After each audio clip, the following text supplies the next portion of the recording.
4 people died in one night. Their names were Jim, Ron, Mike, and Dave. Soon they realized they were walking down a wide paved road. They continued their journey together until they reached a fork where 2 paths lay before them, one to the left and one to the right. They stopped, unsure of what to do. Then, a man dressed in white appeared before them. "Welcome, my friends," he said. "Before you lie 2 roads leading to your new home. One leads to heaven, a place of indescribable beauty. The other leads to hell, a realm of horror, despair, and hopelessness. But you cannot know in advance which path leads where.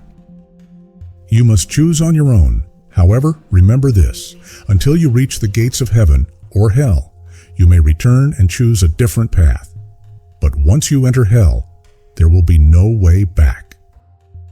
Do not be afraid, for each of you will receive exactly what you deserve." With those words, the man disappeared. The travelers were stunned.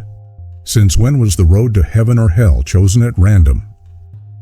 Something felt wrong, but they had no choice. To avoid delaying the decision, they decided to draw lots. Jim was the first to go. Without hesitation, he chose the right path, as the word right was associated in his mind with something good. He confidently stepped forward, but soon he stopped. A terrifying roar of wild beasts filled the air. Dark clouds gathered, blocking out the sun, and the ground trembled beneath his feet. Terrified, Jim thought he had made a mistake and rushed back to the fork. He told the others what he had seen, scaring them as well. Then he decided to try the left path, but the further he walked, the worse the signs became. Unable to bear it, he returned to the starting point.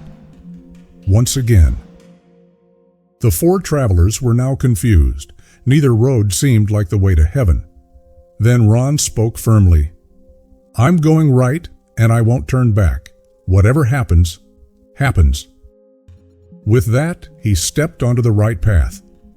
Despite the roars, the storm clouds, and the shaking ground, he did not retreat. Eventually, the sky cleared, and ahead of him stretched a breathtakingly beautiful landscape. Peace, serenity. He had reached heaven. Seeing that Ron had not returned, Dave decided to take the left path. He had no idea what had happened to his friend. Perhaps he had been torn apart by the beasts. But he thought to himself, "Whatever happens, I will accept it and try to adapt." He walked forward with confidence, ignoring the terrifying omens.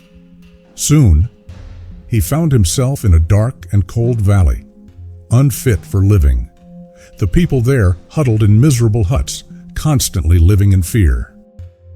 Wild beasts could tear them apart, gangs of robbers could attack them, or the swamps could swallow them whole. The locals claimed the place was cursed by the devil himself. But Dave refused to despair. "I have peace and harmony within me. If my conscience is clear, why should the world around me be any different?" He spoke to the people, urging them to change. Only a handful listened, but that was enough. Together, they began draining the swamps, building houses, planting trees, defending themselves against bandits, and taming the wild beasts. Slowly, others joined them, seeing the positive changes.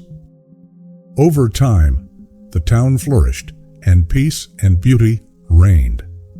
Then Dave walked up to the gates, removed the sign that read Hell, and replaced it with one that said Heaven. The moment he did, another fork in the road appeared before him, and the man in white returned. "You already know what to do," the man said. "I suppose I must choose again," Dave replied. "That's right," the man nodded. "Before I decide, can you tell me what happened to my companions?" The man answered, "Ron went straight to heaven. It is very similar to the place you created, but he regrets not being part of its creation, not contributing to its prosperity. When his desire to change something becomes strong enough, he will be given a new path.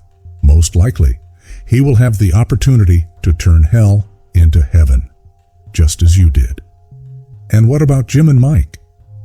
They are still standing at the fork. Fear has paralyzed them. They cannot make a choice. And what lies ahead for me? Dave asked. The man replied, uncertainty. That answer both frightened and excited Dave. He nodded and confidently stepped onto the path, leading to the right.